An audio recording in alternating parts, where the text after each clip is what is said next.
Standing at 193 centimeters tall and weighing 117 kilograms, it's easy to see why they call UFC heavyweight Francis Ngannou the Predator.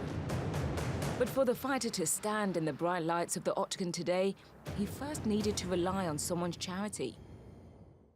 Born in Cameroon, Ngannou made the long journey to France when he was just 26 to start a life where he could do more and be more. But he quickly found the Parisian streets were far from welcoming. Ngannou was homeless and sought solace with the foundation Le Chorba. From the moment he walked in, it was clear that he was so big and so strong, and we were looking at him with surprise. What he wanted was to help La Chorba. I asked him if he wanted to work in the kitchen, and he said, yes, I would love to do that and cut the vegetables. The funny thing is, the first day he worked there cutting the vegetables, he complained about hurting his back. The chef said this is not possible for someone this big to have back problems. Le Chorba Foundation in Paris helps people who need food, preparing 900 free meals a day, as well as food parcels for 600 families around the city. The foundation also visits the homeless to help them find a way to leave the streets and survive in the capital. And by listening to Ngannou, they managed to tap into his passion.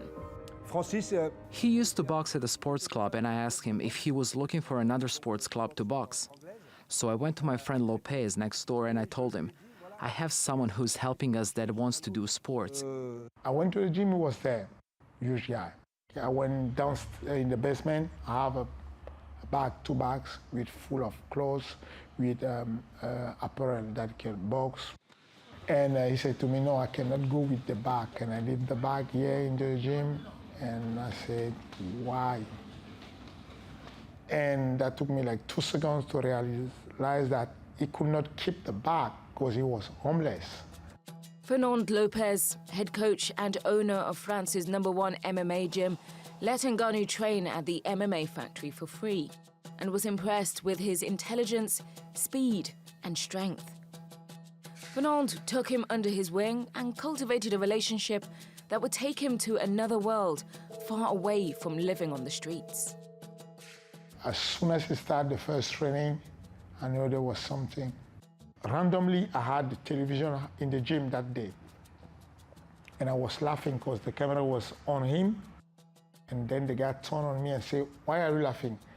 And I was like, this guy is not average guy. This guy is going to be a champion. And he was right. But Ngannou's heart was set on becoming boxing's next Mike Tyson. So it came down to Fernand to convince him that MMA was his destiny. I was like, look, the boxing is good for you, perfect. But to be honest, I want to give you what is giving you the faster you can, the income, which is the MMA.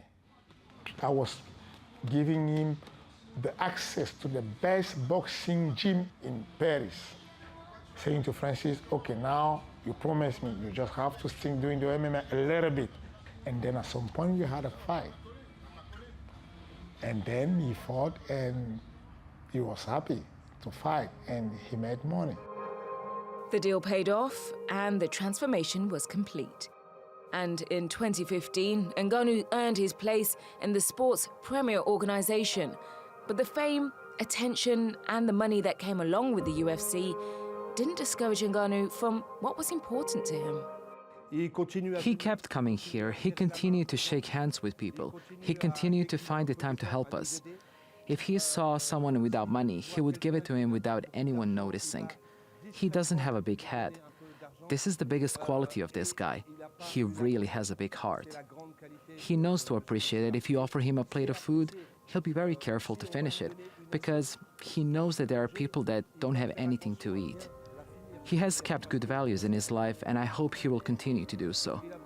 But I don't worry, I'm sure he will.